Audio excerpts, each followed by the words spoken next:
এখন তোর সন্তান হয়েছে, প্রথম স্ত্রী আছে, এখন কি আমার মতো বন্ধা মেয়ের কাছে ওর মন টিকবে? অনেক বাবা, এটা কিন্তু তুমি ঠিক করতেছো না।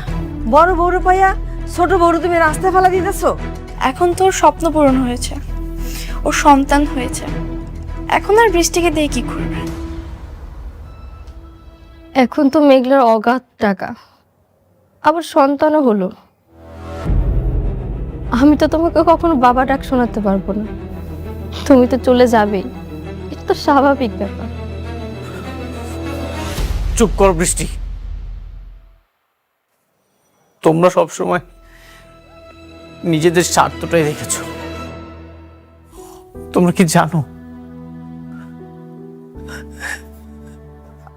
আমার সন্তানটা মারা গেছে?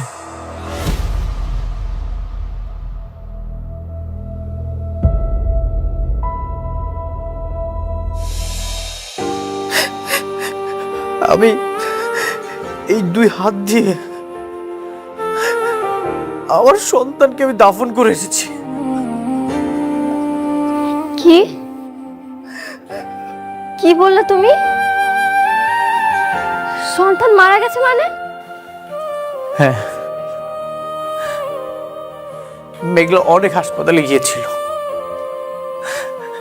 কিন্তু গর্ভের সন্তানের পরিচয় না থাকায় একটা হাসপাতালও ভর্তি নেয়নি। শেষমেশ অ্যাম্বুলেন্সের ভিতরে ডেলিভারির সময় সন্তানটা ছটফট করতে করতে মারা গেছে।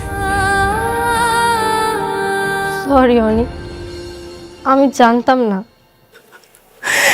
এই সব কিছুর জন্য আমি দায়ী। আমি আমার সন্তানকে খুন করেছি। আমি যদি সন্তানের পিতৃ পরিচয়টা দিয়ে দিতাম তাহলে এমনটা কখনোই হতো না। আমি খুনি। শান্ত হও অনিক, এগুলো কি বলছো বলো? মেঘলার কি খবর? মেঘলা ঠিক আছে তো? সে ভালো আছে। এই ধন সম্পদ টাকা পয়সা আমি সবকিছু ত্যাগ করতে চাই। আমার প্রায়শ্চিত্ত হওয়া দরকার। যতদিন পর্যন্ত না এই পাপের প্রায়শ্চিত্ত আমি করতে পারছি, আমি আর এইসবের মধ্যে থাকবো না। বৃষ্টি, তুমি আমাকে ক্ষমা করে দিও।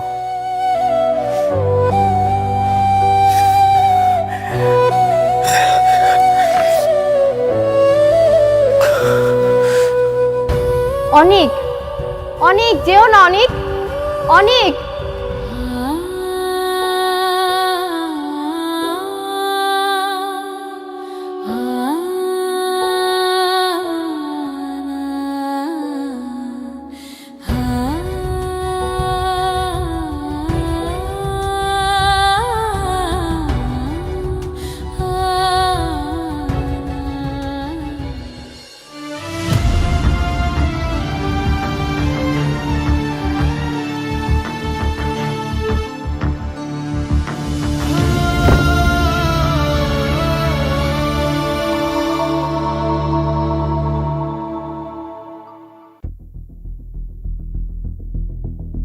আসসালামু আলাইকুম ম্যাডাম।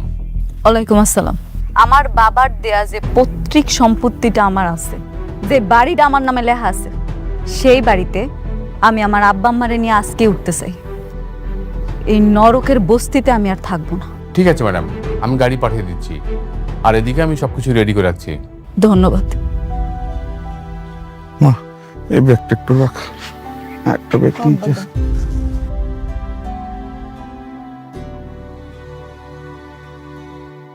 দে, কই? জব্বার চাচা, করিম চাচা, আপনারা সবসময় আমাকে আগলায় রাখছেন, বিপদে আপদে সবসময় পাশে ছিলেন। আপনাকে ঋণ কোনোদিন শোধ করার মতো না। তাই এতদিনে আমি এটা বুঝতে পারছি দুনিয়াতে টাকার মূল্যটা কত বেশি। আমি আমার সন্তানটা হারানোর পর এটা হাড়ে হাড়ে টের পাইছি।